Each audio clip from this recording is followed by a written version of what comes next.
tentang gangguan sistem neurobehavior, terkhususnya pada pasien dengan Alzheimer. Yang pertama, definisi dari Alzheimer. Alzheimer merupakan penyakit kronik, progresif, dan merupakan gangguan degeneratif otak dan diketahui mempengaruhi memori, kognitif, dan kemampuan untuk merawat diri dan menimbulkan kelumpuhan, yang terutama menyerang orang berusia 65 tahun ke atas. Yang berikut adalah etiologi dari Alzheimer. Penyebab yang pasti belum diketahui. Akan tetapi, usia dan riwayat keluarga adalah faktor risiko yang sudah terbukti. Dasar kelainan patologi penyakit Alzheimer terdiri dari degenerasi neuronal, kematian daerah spesifik jaringan otak yang mengakibatkan gangguan fungsi kognitif dengan penurunan daya ingat secara progresif. Adanya defisiensi faktor pertumbuhan atau asam amino dapat berperan dalam kematian selektif neuron. Beberapa faktor lain yang menyebabkan Alzheimer adalah yang pertama faktor genetik, yang kedua faktor infeksi, yang ketiga faktor lingkungan, yang keempat faktor imunologis, yang kelima faktor trauma, dan yang keenam faktor neurotransmitter. Yang berikut adalah tanda dan gejala dari Alzheimer. Yang pertama adalah gejala ringan, lama penyakitnya 1-3 tahun. Pasien lebih sering bingung dan melupakan informasi yang baru dipelajari, mengalami perubahan dalam kepribadian dan penilaian, misalnya mudah tersinggung, mudah menuduh ada yang mengambil barangnya, bahkan menuduh pasangannya selingkuh. Disorientasi, tersesat di daerah sekitar yang dikenalnya dengan baik, bermasalah dalam melakukan tugas rutin. Yang kedua adalah gejala sedang, lama penyakitnya 3-10 tahun, kesulitan dalam mengerjakan aktivitas hidup sehari-hari seperti makan dan mandi, serta perubahan tingkah laku misalnya sedih dan emosi, mengalami gangguan tidur dan sering keluyuran, kesulitan dalam mengenali keluarga dan teman-teman. Yang ketiga adalah gejala berat, lama penyakitnya 8-12 tahun, sulit atau kehilangan kemampuan bicara, sangat tergantung pada caregiver atau pengasuh, perubahan perilaku misalnya mudah curiga, depresi, atau mudah mengamuk. Ya, yang berikut patofisiologi dari penyakit Alzheimer. Proses penuaan yang terjadi pada otak dapat berupa penurunan berat otak, pelebaran sulci cerebral, penyempitan girus, dan pembesaran ventrikel-ventrikel. Terjadinya penyakit Alzheimer ini disebabkan karena adanya proses degeneratif dan hilangnya kemampuan selektif sel-sel dalam korteks cerebral. Hilangnya sel-sel otak baik di kortikal maupun struktur subkortikal, misalnya di sel kolinergik, mengakibatkan menurunnya produksi neurotransmitter asetilkolin sampai dengan 75%. Hal ini yang kemudian menimbulkan gangguan kognitif. Neurotransmitter lain yang mengalami penurunan adalah neuropinefrin, dopamin, dan serotonin. Yang berikut adalah diagnosa keperawatan yang dapat muncul. Yang pertama adalah ketidakseimbangan nutrisi, kurang dari kebutuhan tubuh, berhubungan dengan perubahan sensori, mudah lupa. Yang kedua, konfusi kronik berhubungan dengan degenerasi neuron irreversibel atau penyakit Alzheimer. Yang ketiga, hambatan interaksi sosial berhubungan dengan gangguan konsep diri, perubahan emosi, misalnya seperti cepat marah, mudah tersinggung, kurang percaya diri. Yang keempat, ketidakefektifan coping berhubungan dengan tingkat percaya diri yang tidak adekuat dalam kemampuan mengatasi masalah, dukungan sosial yang tidak adekuat. Yang kelima, resiko cedera berhubungan dengan resiko kelemahan, ketidakmampuan untuk mengenali atau mengidentifikasi bahaya dalam lingkungan. Yang keenam, gangguan pola tidur berhubungan dengan gangguan neuropsikiatrik, ketidakmampuan mengontrol tidur. Yang ketujuh, defisit perawatan diri berhubungan dengan gangguan kognitif, keterbatasan fisik. Ya, di saat ini kita masuk pada asuhan keperawatan. Contoh kasusnya, Nyonya L, 75 tahun, dirawat di Rumah Sakit Otto Quick dengan keluhan utama sendi-sendi tangan dan jari terasa lindu-lindu. Demikian juga panggul, pinggang, dan kaki terasa sakit dan terasa tidak kuat untuk berdiri lama dan bekerja seperti mencuci baju atau peralatan makan, dan menyapu terasa mudah lelah. Kondisi klien selama dirawat adalah klien juga sudah kehilangan daya ingat atau pikun, perhatian menurun, perilaku sosial yang menyerupai anak-anak, gelisah, dan mood klien yang cepat berubah dari sedih menjadi gembira. Tekanan darahnya 180/90 mm air raksa, respirasi 20 kali per menit, nadi 75 kali per menit, dan suhu 36 derajat Celcius. Nyonya L terlihat tidak rapi dan pembersihan buruk, rambut kurang bersih dan sudah berwarna putih atau uban, kuku tangan kotor tapi dipotong pendek, pakaian dan tempat tidur tampak bersih, kebiasaan mandi 1 kali sehari karena lupa untuk ke kamar mandi. Kebiasaan mencuci rambut sekali seminggu dengan menggunakan shampoo, terkadang saja bila ada, dan lebih sering menggunakan sabun mandi untuk mencuci rambut sekaligus. Interaksi sosial, perilaku sosial menyerupai anak-anak. Ya, kita masuk pada analisa data. Yang pertama, data subjektif. Pasien mengatakan tidak kuat untuk berdiri lama dan bekerja seperti mencuci baju atau peralatan makan dan menyapu terasa mudah lelah. Data objektif, pasien tampak lelah dan lemah. Tanda-tanda vital, tekanan darah 180/90 mm air raksa, nadi 75 kali per menit, respirasi 20 kali per menit, dan suhu 36 derajat Celcius. Etiologinya perubahan dalam aktivitas kehidupan sehari-hari, masalah sindrom stres relokasi. Yang kedua, data subjektif, pasien tidak kuat untuk berdiri lama dan bekerja seperti mencuci baju, peralatan makan, dan menyapu terasa mudah lelah. Pasien mengatakan sendi-sendi tangan dan jari-jari terasa linglung. Data objektif, sendi-sendi tangan dan jari kaku, pasien kelihatan bingung. Etiologi, kelemahan otot-otot yang tidak terkoordinasi, masalah trauma, risiko terhadap. Yang ketiga, data subjektif, pasien mengatakan kurang mengingat lagi pada masa lalunya, pasien mengatakan lupa jika meletakkan benda. Data objektif, pasien kelihatan kebingungan. Etiologi, perubahan fisiologis atau degenerasi neuron irreversibel ditandai dengan hilang ingatan atau memori. Masalah proses pikir, perubahan. Keempat, data subjektif, pasien mengatakan tidak bisa tidur dan tidak bisa menentukan kebutuhan atau waktu tidur. Data objektif, pasien kelihatan gelisah. Etiologi, perubahan pola aktivitas, masalah perubahan pola tidur. Yang kelima, pasien mengatakan kebiasaan mandi 1 kali dalam sehari, pasien mengatakan mencuci rambut hanya 1 kali dalam seminggu. Etiologinya menurunnya daya tahan dan kekuatan. Masalah kurang perawatan diri. Kita masuk pada diagnosa keperawatan. Yang pertama, sindrom stres relokasi berhubungan dengan perubahan dalam aktivitas kehidupan sehari-hari.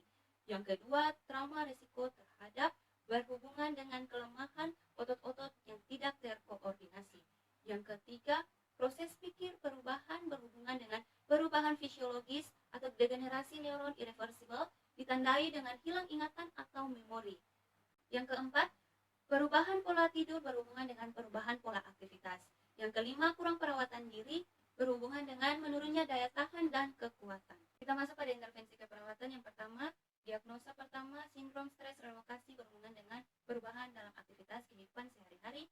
Tujuan khususnya mampu beradaptasi pada perubahan lingkungan dan aktivitas kehidupan sehari-hari, mampu menunjukkan rentan perasaan yang sesuai dan rasa takut yang berkurang, tidak menyimpan pengalaman yang mengguncangkan. Intervensinya, tempatkan pada ruangan pribadi jika mungkin dan bergabung dengan orang yang terdekat dalam aktivitas perawatan, waktu makan, dan seterusnya. Kemudian tentukan jadwal aktivitas klien dan masukkan dalam kegiatan rutin. Kemudian berikan penjelasan informasi yang menyenangkan mengenai kegiatan. Kemudian catat tingkah laku munculnya perasaan curiga, mudah tersinggung. Pertahankan dalam keadaan tenang dan beri dorongan. Rasionalnya, perawatan di rumah sakit mengubah aktivitas rutin pasien dan dapat menimbulkan peningkatan masalah tingkah laku. Konsistensi memberikan jaminan dan mungkin mengurangi kebingungan dan meningkatkan rasa kebersamaan. Menurunkan rasa kejut, stres meningkat, rasa tidak nyaman atau nyeri fisik, kelelahan mencetuskan penurunan tingkah laku, menenangkan situasi, dan memberikan keyakinan. Diagnosa kedua, trauma resiko terhadap cedera berhubungan dengan kesulitan keseimbangan, kelemahan, otot tidak terkoordinasi.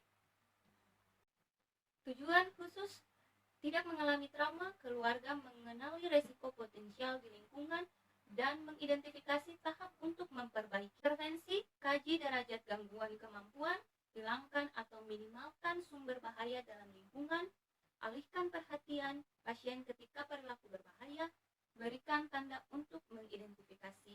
Rasional mengidentifikasi resiko potensial di lingkungan, seseorang dengan gangguan kognitif dan gangguan persepsi, mempertahankan keamanan, memfasilitasi keamanan untuk kembali jika hilang. Diagnosa yang ketiga, perubahan proses pikir berhubungan dengan perubahan fisiologis atau degenerasi neuron irreversibel ditandai dengan hilang ingatan atau memori.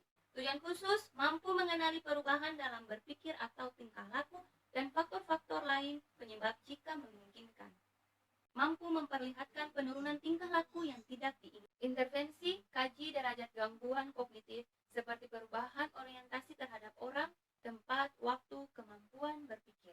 Pertahankan lingkungan yang menyenangkan dan tenang, tatap wajah jika berbicara dengan klien, panggil klien dengan namanya, gunakan suara yang agak rendah dan berbicara dengan perlahan pada rasionalnya mengurangi kecemasan dan emosional.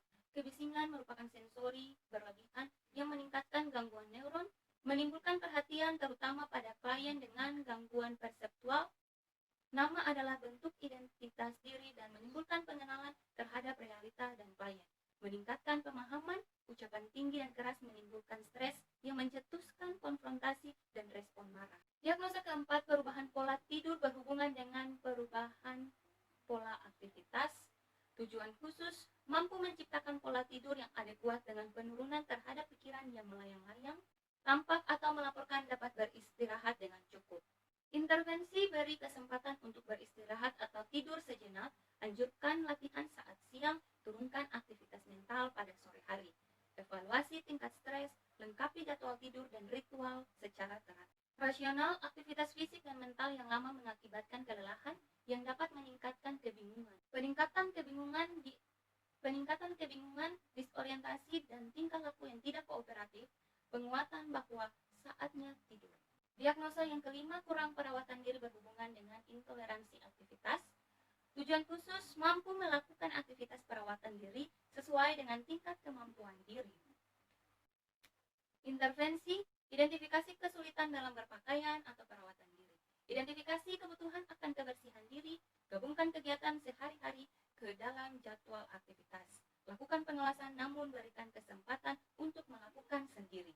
Beri banyak waktu untuk melakukan tugas. Rasional, memahami penyebab yang mempengaruhi pilihan strategi sesuai dengan perkembangan penyakit, kebutuhan akan kebersihan dasar mungkin dilupakan. Mempertahankan kebutuhan rutin dapat mencegah kebingungan yang semakin memburuk dan meningkatkan partisipasi pasien. Mudah sekali terjadi frustasi jika kehilangan kemandirian. Pekerjaan yang tadinya mudah sekarang menjadi terhambat karena adanya penurunan keterampilan motorik dan perubahan kognitif dan perubahan fisik. Implementasi diagnosa pertama, jam 8.00 waktu Indonesia Timur mengatur jadwal aktivitas klien secara rutin. Jam 8.10 waktu Indonesia Timur menjelaskan aktivitas klien. Jam 9.00 waktu Indonesia Timur mencatat tingkah laku klien. Jam 9.20 waktu Indonesia Timur memulai melakukan aktivitas secara bertahap. Diagnosa yang kedua, jam 10 waktu Indonesia Timur memantau risiko potensial di lingkungan. Jam 10.10 waktu Indonesia Timur memberitahukan kegiatan yang mampu untuk dilakukan. Diagnosa yang ketiga, jam 11 waktu Indonesia Timur meyakinkan dan memberi sentuhan, mengkaji tingkah laku dan daya ingatan atau memori. Jam 11.30 waktu Indonesia Timur memantau lingkungan. Diagnosa keempat, jam 15 waktu Indonesia Timur mengatur jadwal tidur dan ritual, mengkaji pola tidur. Jam 16 waktu Indonesia Timur mengevaluasi tingkat stres, kolaborasi berikan obat antidepresi sesuai indikasi. Diagnosa kelima, pukul 17.00 waktu Indonesia Timur mengidentifikasi kesulitan dalam berpakaian atau perawatan diri, mengidentifikasi kebutuhan akan kebersihan diri. 17.30 waktu Indonesia Timur menggabungkan kegiatan sehari-hari ke dalam jadwal aktivitas dan melakukan pengawasan namun memberikan kesempatan untuk melakukan sendiri. Memberitahukan banyak waktu untuk melakukan tugas. Kita masuk pada evaluasi. Diagnosa yang pertama, subjektif, klien mengatakan cukup membaik dan cukup mampu melakukan aktivitas sehari-hari. Objektif, berkurangnya kebingungan dan gelisah. Asesmen, tujuan teratasi sebagian. Planning, pertahankan posisi klien dan lanjutkan intervensi. Diagnosa yang kedua, subjektif, klien mengatakan cukup membaik dan cukup kuat dalam melakukan aktivitas sehari-hari. Objektif, otot-otot terkoordinasi. Asesmen, tujuan teratasi. Planning, pertahankan kondisi klien dan lanjutkan intervensi. Diagnosa yang kelima, subjektif, klien mengatakan mampu melakukan perawatan diri. Diagnosa yang ketiga, subjektif, klien mengatakan cukup kuat dan cukup membaik dalam melakukan aktivitas sehari-hari. Objektif, otot-otot terkoordinasi. Asesmen, tujuan teratasi. Planning, pertahankan posisi klien dan lanjutkan intervensi. Diagnosa yang keempat, subjektif, klien mengatakan cukup bisa tidur walaupun pikiran melayang-layang. Objektif, perubahan tingkah laku yang baik. Asesmen, tujuan teratasi. Planning, pertahankan kondisi klien dan lanjutkan intervensi. Objektif, perubahan keterampilan motorik dan perubahan kognitif dan perubahan fisik. Assessment, tujuan teratasi, planning, pertahankan posisi klien. Demikian penjelasan dari saya tentang gangguan sistem neurobehavior, terkhususnya pada asuhan keperawatan pasien dengan Alzheimer. Kurang lebihnya saya memohon maaf dan terima kasih.